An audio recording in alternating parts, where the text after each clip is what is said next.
Welcome back to Life at the Outpost, your All Cowboys, Everything Cowboys podcast for the fortnight in a nice little bite-sized format. A win, finally a win.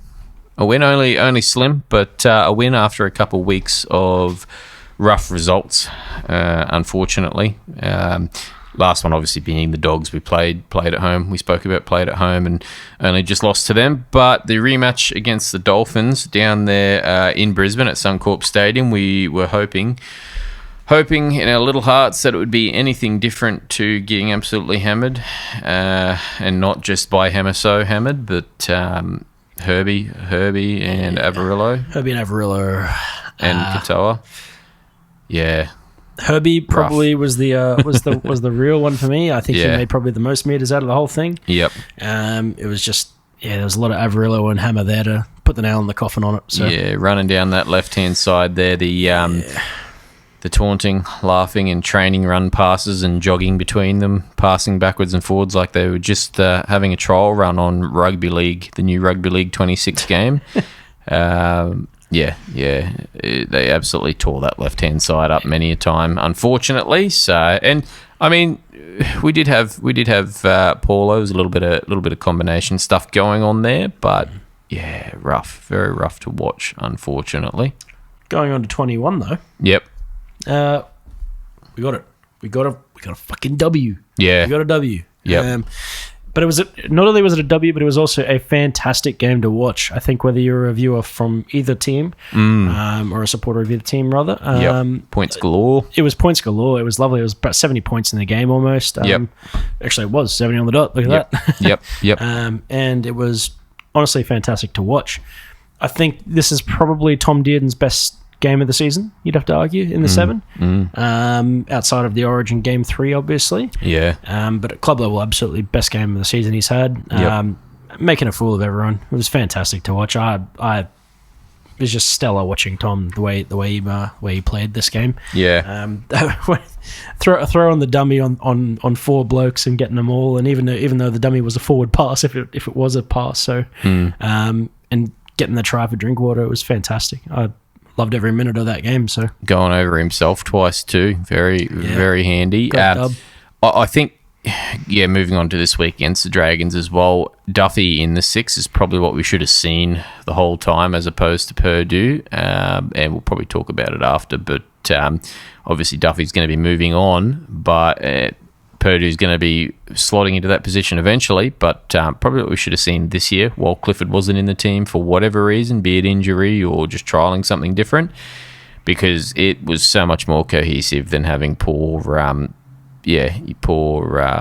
Purdue get slotted in there and getting run over, or just not having very good passages and run of play set up, you know what I mean? It just sort of seemed like he's a bit uncomfortable at times, whereas Duffy slotted in, had that kicking ability, not so much that he kicked all the time. He did have a couple, but it was predominantly Tom kicking. But if there was ever that need to, Duffy's got that kicking ability, can run the ball, not too bad defensively, and you just keep that opposing side guessing, keep them in two minds. It's a little bit like how Hines and Trindle did us in the finals last year, where it was just one take a step back all of a sudden and the other one take over. One take the kicking, and you know, when you start investing in one of them, the other one takes back over, and that's what we saw, right? They causes a shift in defence mostly. And, that's right. Yeah, that was part of the big thing for Purds. You know, I mean, he's so good at getting on the outside of people. Yeah. Definitely. So why the hell would we put him in field? Speed to burn. why would we put him in mid? Yeah. It's an odd one. I mean, look, and don't get me wrong, I still am with Todd on this that yes, Purdue is the future in that 6. I do back him on that. Yeah.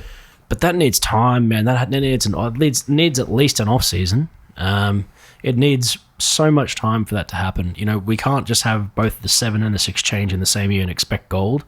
That's. Diamonds are created with pressure, and when they're already diamonds, you don't need to change things that much. Yeah. I think they just need time and finesse.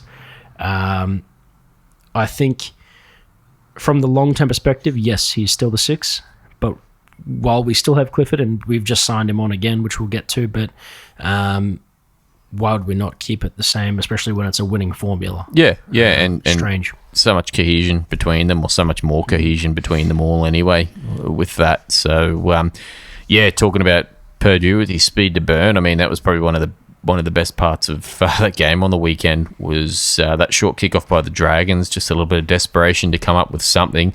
Derby plucking it and making his way almost the whole way across the field. Purdue ended up to Burns as well. Yeah, and Burns, who had, again, that's one I'd like to touch on. He has had some defensive lapses and whatnot, obviously, or had a couple errors in him rather, but just so strong in attack. It reminds me so much of Felt, or just brings so much of what Felt did. He's almost a clear one-for-one replacement. So strong in attack, just bumped off a couple people and got that ball out to Purdue, who then burnt everyone, burnt Gutho, that last line of defense. Just how quickly he did it, though. Yeah, exactly. And that's right, there was probably maybe 4 or 5 meters between him and the sideline, and he went, yep, all right, I'll do it. Took on Gutho, and Gutho just could not catch him. Yeah. Gave up, ran out of steam before he even got close. It was good. But good game all around by a lot of the boys in the team there. I think Neem had another good one. Hess had an outstanding game. Picking himself up a try, obviously, as well. But some of them kickoff returns were insane, making massive meters off of them. I think really the only thing that sort of was the letdown of this game was the defensive effort in the second half. But it's almost hard to defend against when you have such a potent player like Jacob Little. Like, the moment he came on the field, he was causing issues for us straight away. Straight away. Yep. He was getting quick off the mark. He was getting us from marker. He was getting on the outside of players as they're on their way back. It was just he got himself double. Yeah, he was the reason they stayed in the game at the end there. The reason why they played so hard to, even up to the end, is because Little just pulled out magic, carving up. Yeah, absolutely carving up, and he does. You're right. He does. He just one that you have to invest so much into, and the ability to have him and Cookie on the field at the same time is another one that, like we were saying, with the boys keeping everyone guessing, and that just something they can do. Just so strong. Pretty telling of what we've seen the last 2 months, even though, you know what I mean, we get a good leader, we play a good first half, and we're in it, and then that second half just seemed to trail away a bit.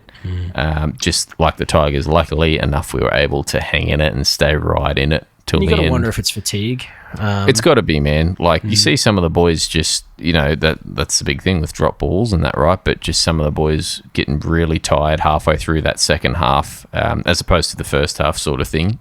And that's when the interchanges really start to be pivotal. Yeah, definitely. But I think you're right. It's definitely got to be fatigue factor for sure.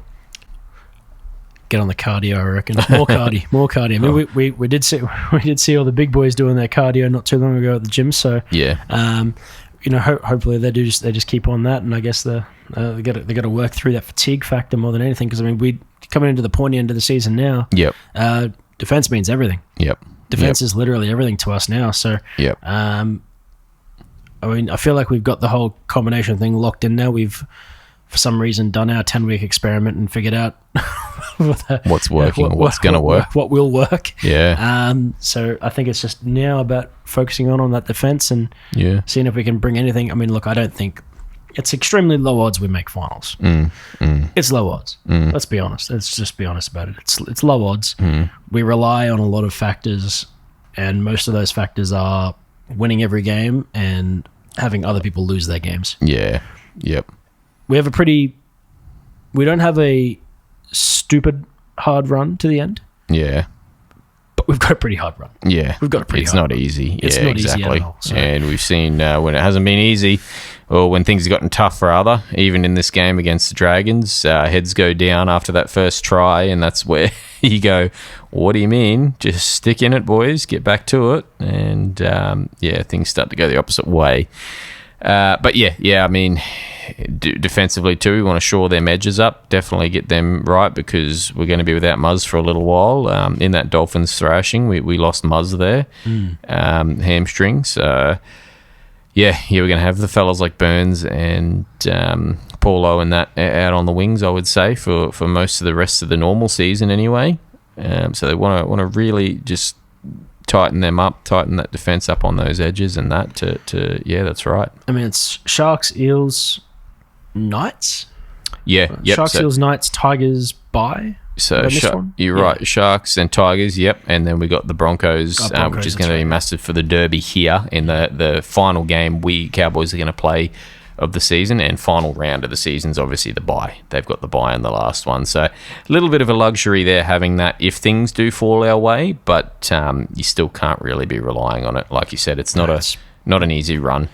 Not an easy run at all, especially when if Moses will likely be playing in the Eels game. Yeah, we'll have a bit more of we'll have an easier time in the Sharks game this week in theory.